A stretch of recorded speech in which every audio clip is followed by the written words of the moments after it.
and we go to when Yahusha says, because this has to be put in context. You know, a lot of people, sinners, misuse this.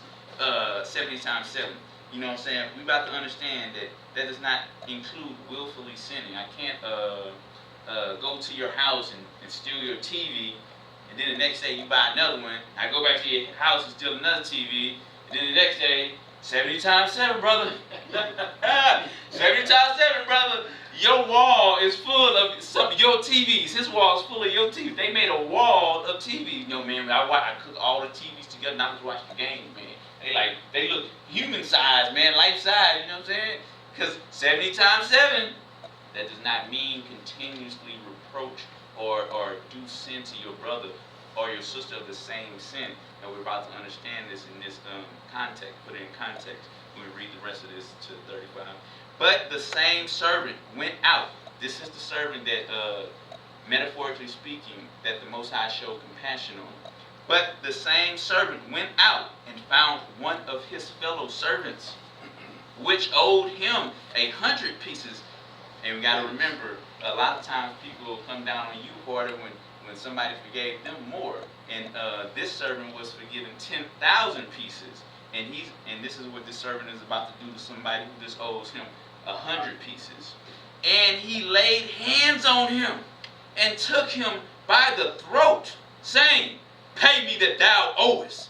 So, you know, there wasn't no, just pay me what I mean, just like that, man, because your heart wasn't really in it. But even if your heart's really not in it, when you ask of certain things, Most High, okay, you said this, you're entering into agreement with this. No matter your heart in it or not, what came out of your mouth, all right, I give you opportunity. I give you opportunity. That's right. And his fellow servant fell down at his feet, just like the first servant fell down at the king's feet, and besought him, saying, "Have patience with me, and I will pay thee all." And he would not. Woo! No mercy here. And this is that Pharisee spirit. I ain't got no mercy. Pay me what you want. You broke the law. So, you know what I'm saying? When mercy was shown unto them. Right. And he would not, but went and cast him into prison. Because that's debtor prison. Even back then they had debtor's prison. Somebody owe you some money, man. Hey, man, this person owe me some money. All right, man. Go to jail. Till he should pay the debt. So when his fellow servants saw that was done, somebody gonna snitch on you. Somebody gonna snitch on you. Yes. So when his fellow servants saw what was done, they were very sorry, and came and told unto their Lord, the king, metaphorically speaking, Yah, all that was done. Then his Lord, after that he called him. And you got to understand, when the Most High, just like the scriptures say in the Old Testament, I was but a little displeased with the heathen. I'm now mad. I think that's in Malachi or Zechariah. I was but a little displeased with the heathen, but now I'm infuriated with them. And that's how the Most High is right here. I was a little displeased with you owing me $10,000 worth of sin. But now I hear what you do. Now, that's when the flame of fire, you know what I'm saying, come in full view. Then the 32. Then his Lord, after that he had called him, said unto him, "O thou wicked servant, I forgave thee all thy debt, because thou desired me, because thou spoke it." Forgive me, Yah. Please forgive me. Shouldest not thou also have had compassion on thy fellow servant? Shouldn't you have not showed the foundation of the law, statutes, and commandments, which is mercy, when somebody invoke it? Even as I had pity on thee, and his Lord was wroth, and delivered him to the tormentors. So this is why you can't play with his mercy. It's a pearls. That's why the scriptures say don't cast your pearls before swine. You know what I'm saying? Because when you give somebody something, you give somebody, helping somebody out, they're like, "Man, I really need a car," you know what I'm saying? I'm trying to do right. All right, man, you know what? We're going to get you a car. And then the next moment, you see them driving down a street, Marine Boulevard, with some whores and getting drunk, bumping some R. Kelly. You know what I'm saying? You know, you gonna be like, Bobby, what's going on? Get the hell out of here. Doom, bumping and crowded. When you see, you know what I'm saying, you gonna be wrathful. You know what I'm saying? Because you show compassion, and they took your compassion and they just said, whatever. You know what I'm saying? That's why the scriptures say don't cast your pearls before swine, because that's what's gonna happen. You're gonna give somebody something, Kadesh, and they're gonna misuse it, and you're gonna be mad. It's better to test the spirit of somebody to make sure what you're giving is you giving it to somebody who's worthy of it. And that's why when Zion was in the wilderness, Most High said, let me test y'all first. Before y'all go to the promised land, let me test y'all first. You know what I'm saying? And then what happened? The whole generation had to go. That's right. Y'all all got to go. You know what I'm saying? Yes. That's good. Don't cast your pearls before swine. Even as I had pity on thee, and his Lord was wroth, and delivered him to the tormentors, till he should pay all that was due unto him. So likewise shall my heavenly Abba do also unto you, if ye from your hearts forgive not every one his brother their transgressions.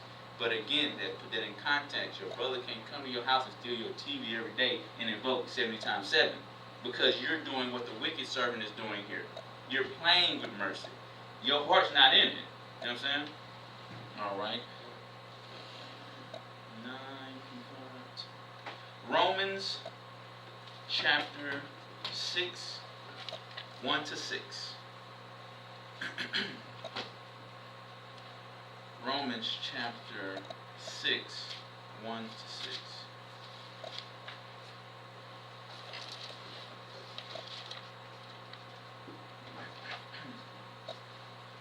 What shall we say then? Shall we continue in sin, transgression of the law, not obeying the law, statutes, and commandments of the Most High, that grace may abound? Meaning, should we just continue in sin? That abound means just to cover everything. You know what I'm saying?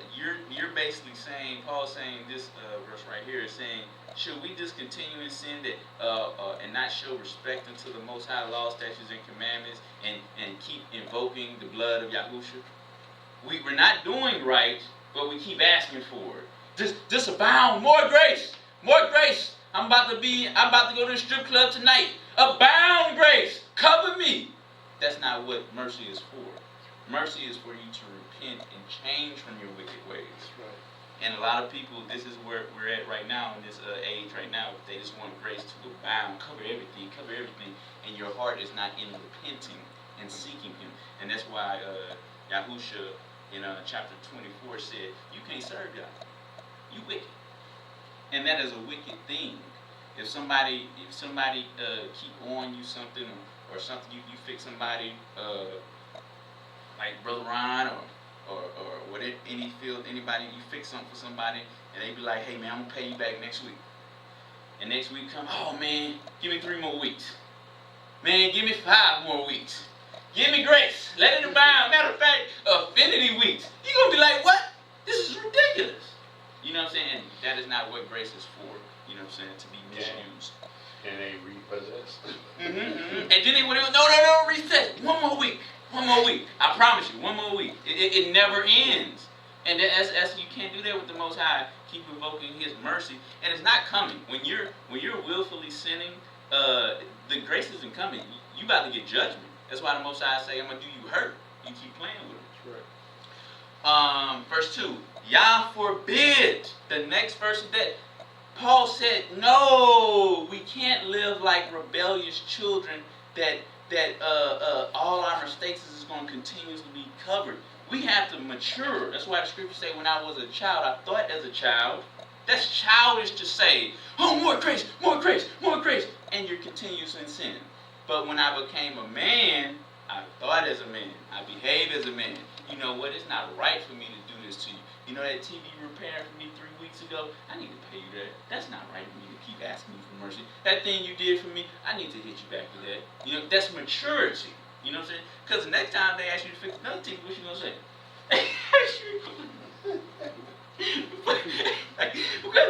Make grace be bound, Brother Ron. And guess what the Most High gonna say? Exactly. You know what I'm saying? Now you get in, you know what I'm saying? Grace be bound. Like, you know what I'm saying? Nobody's gonna deal with you. You know what I'm saying? That's right, man. No, man. All right. Yah forbid. How shall we that are dead to sin? If we're putting sin in subjection and dying in sin, how can we continue in this? Because we said, no, I can't do that no more. I'm a man now. I'm a woman of the Most High. Now I can't live like this. Live any longer therein. And this is how the church is, right? Many churches, they're living continuously in sin. And they asking for more mercy, more grace, more grace. Know ye not that so many of us were baptized into Yahushua HaMashiach, were baptized in his death. So when we are baptized in him, we need to put that old man down. You got to go. You no longer can have dominion here. And mercy put that old man down. It wasn't nothing else. It was mercy. Therefore, we are buried with him by baptism into death, that like as Yahushua was raised up from the dead by the glory of Abba, even so we also should walk in newness of life. And when you walk in newness of life, you're walking in the footsteps of Yahushua HaMashiach. And Yahushua HaMashiach was not a sinner. He didn't willfully sin. You know what I'm saying? And when we're following the disciples. When the disciples got rebuked, they took it and they fixed it. You know what I'm saying? I can't say that Yahushua was rebuked because he was, you know, Kadesh. You know what I'm saying? Wasn't no, you know. But he had the disciples to fill that role. Hey man, if you do stumble, you know, take the correction and get it together and move on, and you become better for that. Therefore, verse 5, and this is again to 2:6. Verse 5, for if we have been planted together in the likeness of his death, we shall be also in the likeness of his resurrection. Okay? So when we come up after we're getting baptized and we're submitting to Yah through Yahushua, we need to be like him. And when he came back, he was shining. And the only way you're going to let your light shine if you're doing his will, if you're following his laws, statutes, and commandments. You know what I'm saying? Let your light shine. And a sinner has no light. It's darkened. The countenance is darkened. Knowing this, that our old man is crucified with him, that the body of sin might be destroyed, that henceforth we should not serve sin. Should we sin that grace may abound? The scripture right here say that henceforth we should not serve sin. When you continuously, I gave you enough ingredients to make what you needed to make. You asking for more. Why are you spilling the flour? Why are you spilling the eggs? Take your time. Put it together. You know what I'm saying? The Most High not going to continuously keep being that safety net. Because it's time to grow, mature. Okay. And the last one is going to be 1 Peter. I might get the principles too. 1 Peter chapter 2, 9 to 10. Let me find that verse. I use that too.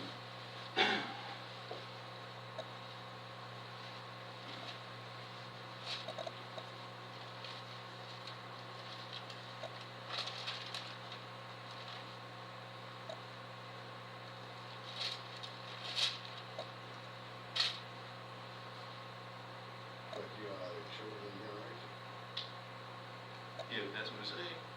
1 Peter's chapter 2, 9 to 10, and I'm going to end on Matthew 23. 1 Peter's chapter 2, 9 to 10. But ye are a chosen generation. So the Most High is particularly picking this particular generation.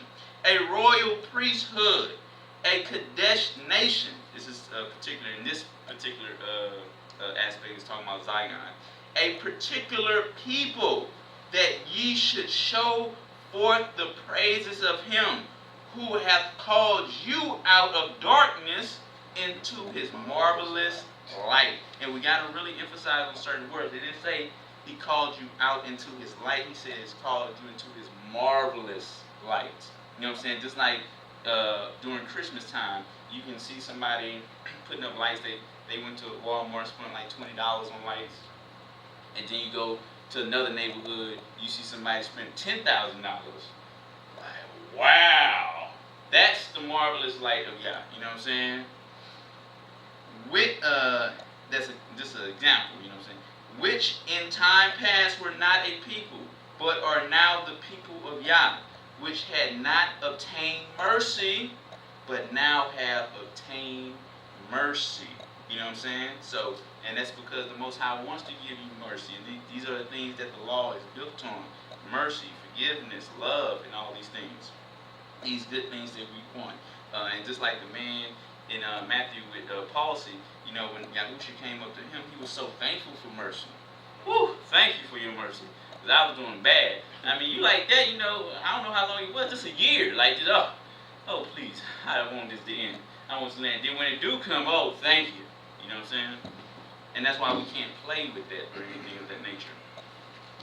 Because ain't too many times the Most High going to give you his pearls.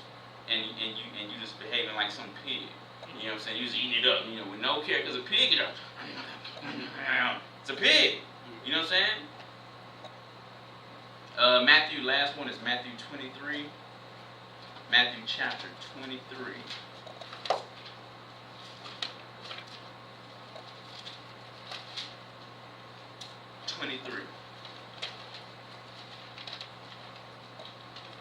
Woe, Matthew 23:23. Woe unto you, scribes and Pharisees, hypocrites, for ye pay tithes of mint. What they doing? They keeping the law. The law say pay this, and they doing it, but they're missing something right here.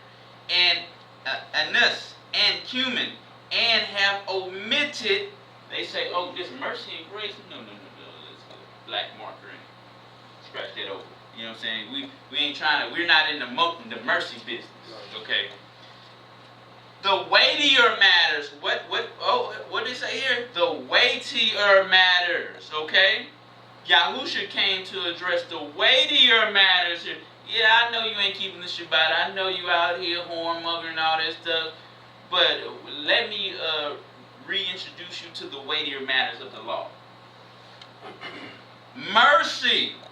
The first thing he said was mercy. The lesson is about Yah's forgiveness and mercy, and the first thing Yahusha said was mercy. He didn't say faith. He didn't say anything else. He said mercy. And faith, these ought ye to have done, and not to leave the other undone.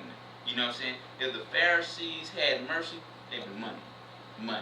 And that's why the scriptures say, unless your righteousness exceeds the Pharisees, keeping them laws, statutes, and commandments, insert that mercy, you money. You good. The door is open to you. And I'll end on that, you know what I'm saying? And these are the foundational principles of the Most High and his laws, statutes, and commandments. It's not judgmental judging, it's mercy. It's for those who seek him. And if you don't seek it from him, he can't give it to you. So if you don't patronize him, he won't, you know what I'm saying, he won't give you anything. So that was a lesson. I hope y'all got something out of it. And I'll pray that y'all do. Hallelujah. Hallelujah.